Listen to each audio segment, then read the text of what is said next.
I want to be more intimate with you, Lord. He opens the magazine and it was pornography. And to me as a 12-year-old kid, it felt like a kick in the stomach. No matter how sincere I was, somehow I always found a way back to the lust. I was thinking, that's it. Marriage solves the problem with lust. Just get married and you'll never have a problem with lust again.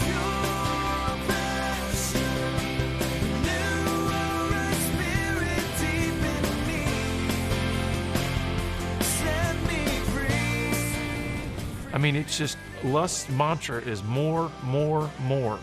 It's always going to want more. And the second thing is that it will always demand that you cross lines that you said you never crossed before. Welcome to Pure Passion. I'm Dr. Richard Marks, Director of Connect Us for Life Ministries and Vice President of the Board for Mastering Life Ministries, the producer of this program. Today, we have the leader of what I consider to be one of the most balanced ministries for sex addicts that there is. His name is Jonathan Daugherty, and he is the founder and director of Be Broken Ministries of San Antonio, Texas. On this first of two episodes, Jonathan is going to describe for us, using his own story, the genesis of sexual addiction by taking us back to his first awakening to porn when he was 12 years old, and describing how that progressed into a full-blown bondage to the idols found in pornography. Make no mistakes, my brothers and sisters. It tells us in Ephesians chapter 5 that sexual immorality is idolatry. It is a putting one's hope for fulfillment, for satisfaction, for identity completion in the creature rather than the creator. It is a lusting after someone in the heart, which Jesus equated with adultery. Porn and other sexual addictions are serious matters. So we are very fortunate to have Jonathan Daugherty with us for the next 2 weeks, teaching us how the twisted paths of lust and idolatry can be conquered through our Lord Jesus Christ. I do remember when I was 12 years old experiencing a trauma in my introduction to pornography. I'd spent the night at a friend's house, and the next morning we got up and we were horsing around in the woods behind his house, and next thing you know, we're heading out into this open field because my friend said, hey, I want to show you something. And there's just grass out in this field, and there's a tree stump out in the middle of the field. And I remember as he's walking in front of me, I'm thinking, well, we're going to see something dead in this field. I mean, it's got to be, that's what it is. That's what my 12-year-old mind was thinking. We're going to see a carcass, you know? And he gets to this tree stump and he reaches down into the tree stump, and I'm still thinking, well, he's going to pull an animal out of there or something, like a rabbit out of a hat or something. And he pulls out this rolled up magazine. I still didn't know what was about to happen. He opens the magazine and it was pornography. And to me as a 12-year-old kid, it felt like a kick in the stomach because I didn't know what to do. I kind of felt two things going on at the same time. One was I felt a sense of guilt and fear, like I just needed to look over my shoulder, like something inside me, I couldn't have explained it, but something inside me told me this just doesn't feel right. Just something's not right about this. But at the same time, something woke up in a powerful way in me that I didn't even know as a 12-year-old kid I possessed. And I would discover later was my sexuality. I didn't know I was a sexual being. And that was an overwhelming rush that I had simultaneous with kind of this guilt and fear. And so we spent 5 or 10 minutes just thumbing through the magazine. I'm battling between these two really strong emotions. And eventually he put the magazine back in the tree stump and we walked off the field, and that set a hook in me. I walked off with a secret because I didn't think I could tell anybody about it. And from that moment on, it's like just a building curiosity towards things that were sexual. Even though at that point in time, I didn't even really understand what sex was. I didn't understand even what sexuality was. I just know that something really felt powerful when I saw that pornography. And so I started searching for similar type material. And I looked in my house, I looked all through my parents' bedroom, I looked in the attic, I looked in the garage, I looked in our barn, I looked everywhere for porn and didn't find any. And I was frustrated because my dad had done a good job, obviously, of keeping that kind of stuff out of our home. But my friends, their dads had their material, or at least they knew where their stash was. Some of them even had they're pouring out on the coffee table. And here I was thinking, why is it so hard for me to find this material, when I've got all this curiosity? But I did find JCPenney catalogs, and that was kind of enough to get the fantasy wheels turning. And I remember just looking through the lingerie sections in those catalogs. And keep in mind, at this point in time, I had not yet been educated really on what sex was. So these fantasies, they weren't quote unquote sexual fantasies. They were more about kind of setting the paradigm of what I believe sexual addiction is all about, and that is self in the center, and then everything else revolving around self. And so I was developing sort of a self-centered mindset that said these fantasies were about these women who were looking at me, smiling at me, all about me, everything to make me feel better. And that's kind of what set me on course throughout my junior high and high school years. All of this, though, was going on secretly. I wasn't telling anybody about this. And part of it was because I think some of it was a conscience issue, because I did grow up in a good Christian home where I was taught values, I was taught the truth, I was taught right from wrong, I was taught morality. And even as a kid, I understood that these things were outside of that there was something about pornography in its essence that just didn't line up with what was healthy or right or moral. And so some of it was a conscience issue, some of it was just a fear issue, because I didn't know if I would be accepted or abandoned if I were to let anybody know about what I was doing. Because I was seen as the good Christian kid, right? I mean, my dad was an elder in the church, and so in my mind, there was sort of an image to upkeep, even though I didn't necessarily understand all the ramifications of what that meant. And so during this whole time period, I really started building a double life. And I started doing what I call image building. I was getting really good at building a persona that I would project to other people so that they would see me for something that I really wasn't. And that became the way for me to keep everything hidden. Just show people what you think they want to see so that they're satisfied with who they think I am, and then just do whatever you want. I had become a believer at the age of 6.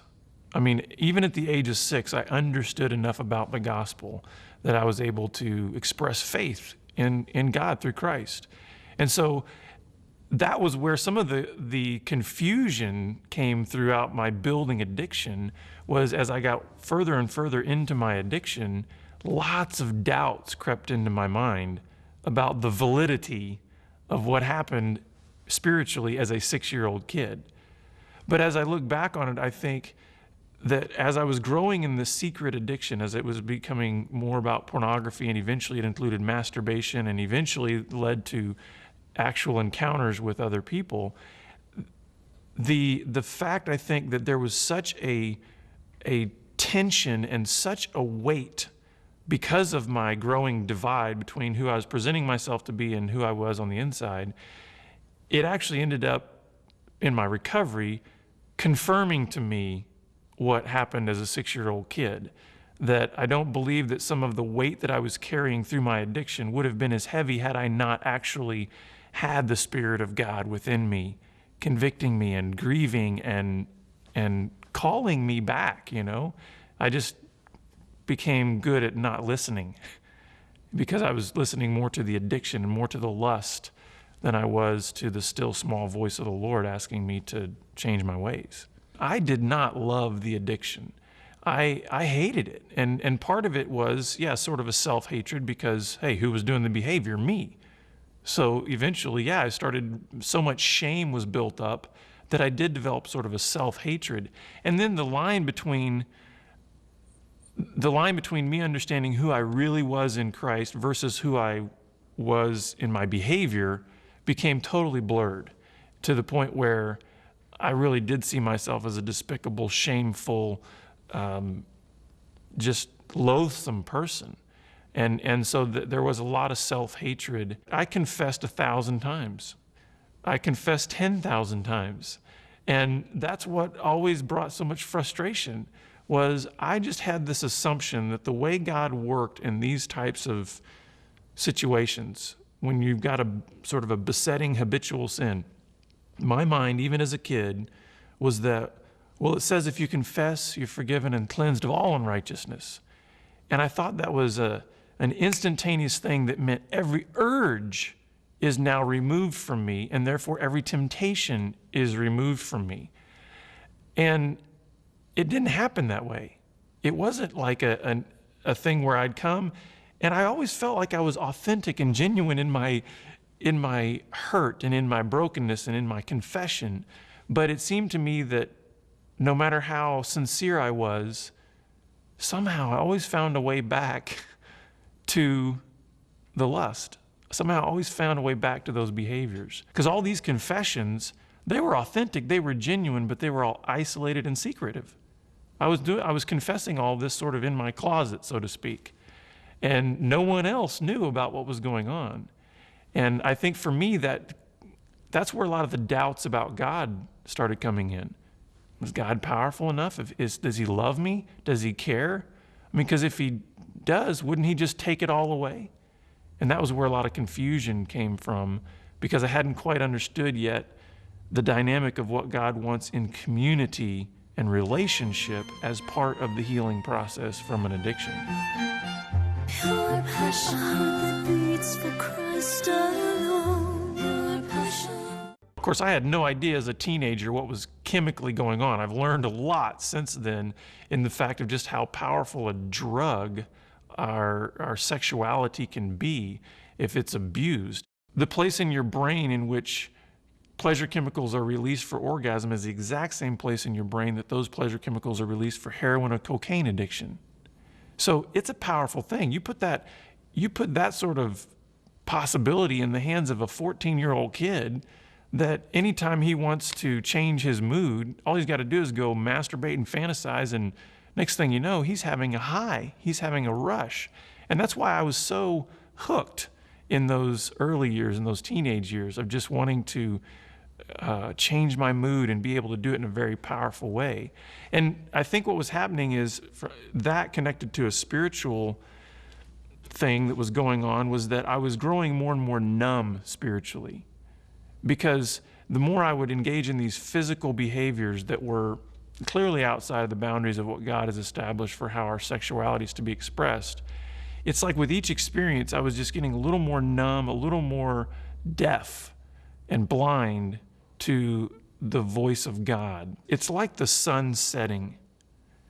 It's like the further you go in your addiction, this growing darkness just kind of overwhelms you, to the point at which eventually I'm just living in the night, emotionally, spiritually.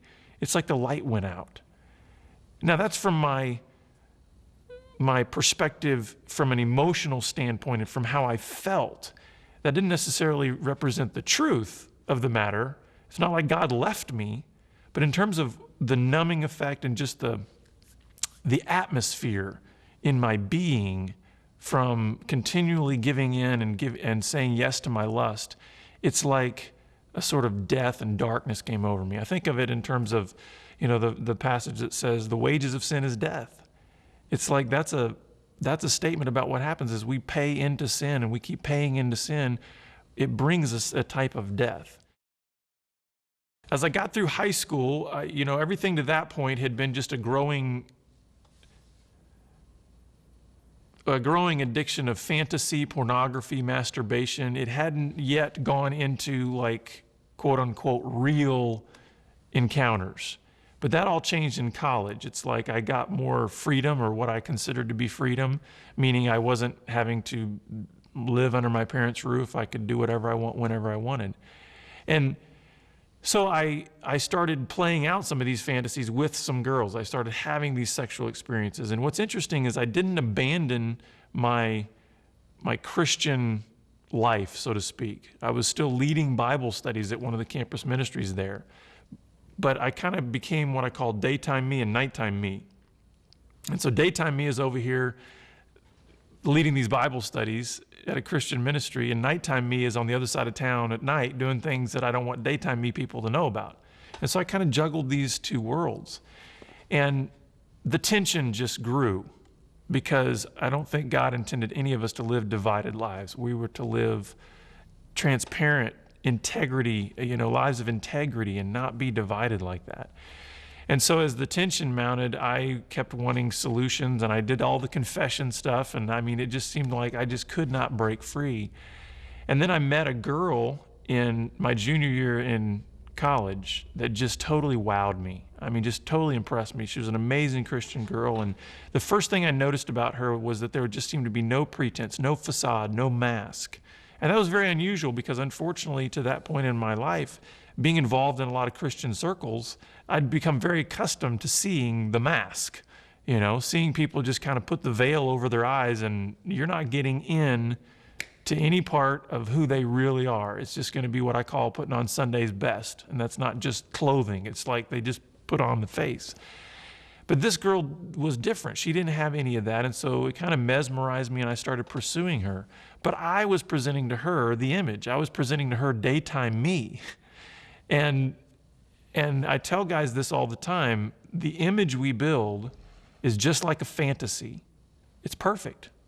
There's no flaws in the image. We've polished it. We present it in such a way as there's no flaw in the image. And so it's almost like, how can anybody actually reject the image that you're portraying? Because it's perfect.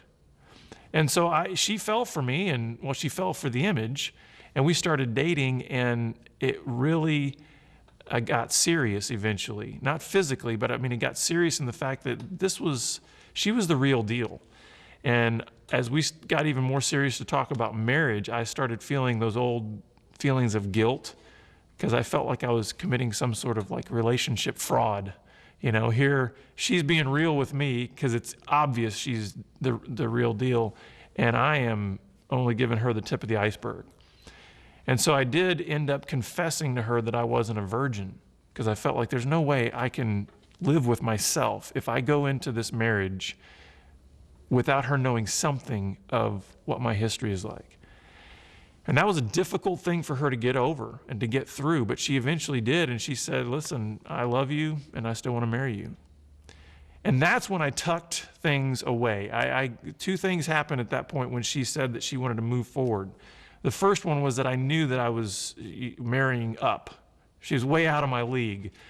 She was an amazing, gracious woman.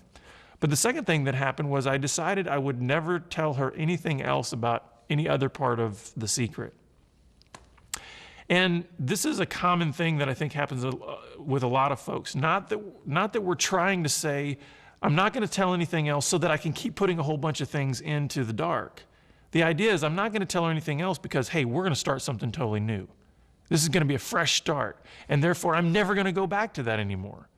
And it's kind of that mindset that says if I just start something new, then I can move past all of this. And the problem is just starting something new without like bringing all the junk out into the light, it just creates eventually a vacuum effect, because unless you bring it into the light, it's still going to have this tug on you. And every time you face a temptation, then it's like, well, I've got some things in there that nobody else knows about, so I can probably put one more thing in there. And that's what eventually happened in my marriage. Because, the first 5 or 6 weeks were great. I didn't have any lust struggles the first 5 weeks of my marriage. And I was thinking, that's it. Marriage solves the problem with lust. Just get married and you'll never have a problem with lust again.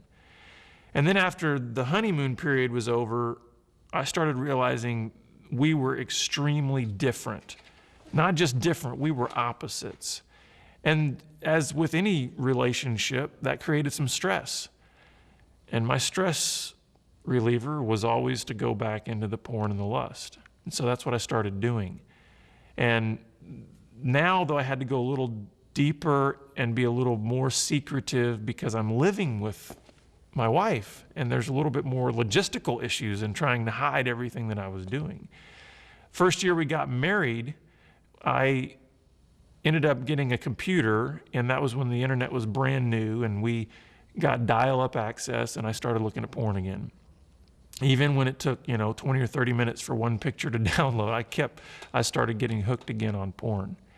And what I told myself, and this is what I think a lot of addicts tell themselves, is I'm never going to go beyond, and then they just set a marker.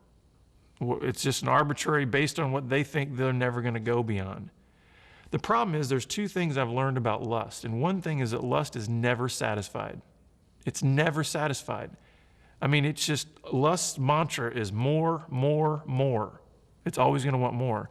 And the second thing is that it will always demand that you cross lines that you said you'd never crossed before.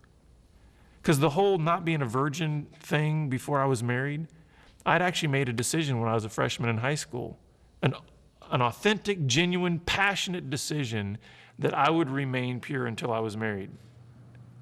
My lust didn't care about that.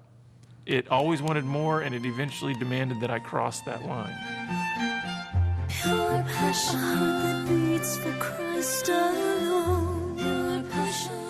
Well, I get married, and I start getting back into the pornography, and I start, masturbating and spinning fantasies of old girlfriends and things like that. And at first, I just didn't think these were things that would topple a marriage. At least as separate, isolated incidents, it didn't seem like it would mount up to being something that would destroy my marriage. But one day I was online, and I was in a chat room, and I was talking with this woman, and then two little words came across the screen: "Want to meet?" And I barely hesitated, and I said yes, and I met this woman and had sex with her. And so again, lust always demands that you cross a line you said you never cross. And so then I started using the internet to set up anonymous sexual encounters. It wasn't uncommon for me in the morning to get online, and then that night I'm having sex with a woman I just met online. And all of this I'm keeping a secret. And even as I'm doing all of this, I'm telling myself, okay, yeah, this is all wrong. Clearly this is all wrong. But I'll never do anything illegal. It's almost like wherever I was, that's where the standard shifted. And a lot of addicts do this. They compare themselves to people that they consider doing worse things. Oh yeah, well, I'm doing this, but at least I'm not doing what that guy over there did. And so I told myself I'll never do anything illegal, until one day I was online, and as I used to call it, putting out bait, and there was no bites, nothing was happening. And by that time I was already kind of in the bubble, so to speak, where it's like kind of the point of no return. It's truly like any chemical addiction, in the sense that to get in that bubble, it's like you got to have your fix. You just got to have it, and everything just narrows to that one focus. Well, because nothing was happening online, I got in my car and went to a part of town that I knew that there were prostitutes. And I picked up a prostitute and I paid for sex. And so I just kept crossing these lines. And eventually, in the summer of '99, everything came crashing down. I couldn't carry the weight of it anymore. My wife was starting to wise up to certain things, because one thing about spinning one lie after another is that I don't care how intelligent you are, how, all of that, you're going to miss things. Eventually things are going to slip through the cracks. And that's what happened with me. I started, slips of paper with phone numbers and girls' names would pop up in the house that I forgot to throw away, or websites would pop up, and I'd have to try to explain all this stuff away. And eventually in July '99, I couldn't take it anymore. And so I actually confessed everything to my wife. I told her everything: the prostitutes, the affairs, the masturbation, the pornography, all of that. And I wouldn't recommend that guys do it the way I did it, because it was just like a dump truck. I just unloaded it all on her. And I've learned and gotten some good counsel on some better strategies of how you can actually confess. I'm still in the camp of total disclosure. I still believe that you need total disclosure in your marriage in order for it to be restored in a healthy way. But don't do it the way I did it. It was just an unloading. But one thing that happened when I confessed everything to my wife is, I didn't realize it at the time, but confession alone doesn't change anything. It's kind of like what we've been talking about. I confessed 1,000 times all these sins, but it didn't change anything. And that sounds a little odd, especially since I'm a Christian and we talk about confession a lot. It's very important in our lives. But what happened is, I confessed everything to my wife, and then a week later, I was in bed with another woman. And my wife found out about that. Actually, when I was driving back, when I got back from that encounter, my wife had her bags packed and she left. She says, I'm done. I don't want to have anything to do with you. I don't want to see you or speak to you ever again. And it's like at that moment I realized there's got to be more to it than simply unloading what's in the dark and putting it out into the light. And it was in that moment when my wife left that it's my world crumbled to pieces. And I understood for the first time what brokenness really was about. Because now I was empty. I had nothing left. And at that moment, I feel like I had the clearest thought that I've ever had in my life. It's like I saw this path and I had one of two decisions to make. I mean, I only had two choices and that was it. And one of them was I could keep doing the addiction stuff, and I was really good at that. But it's almost like when I looked down that path, it only led to death or prison. And death was coming quicker than prison, because in the year prior to my wife leaving, I had actually put a gun to my head several times when she was out of the house, a loaded gun, and tried to think of one good reason not to pull the trigger. The depression was becoming overwhelming. But the other decision was to essentially return to the lover of my soul, to return to the God that saved me when I was 6 years old.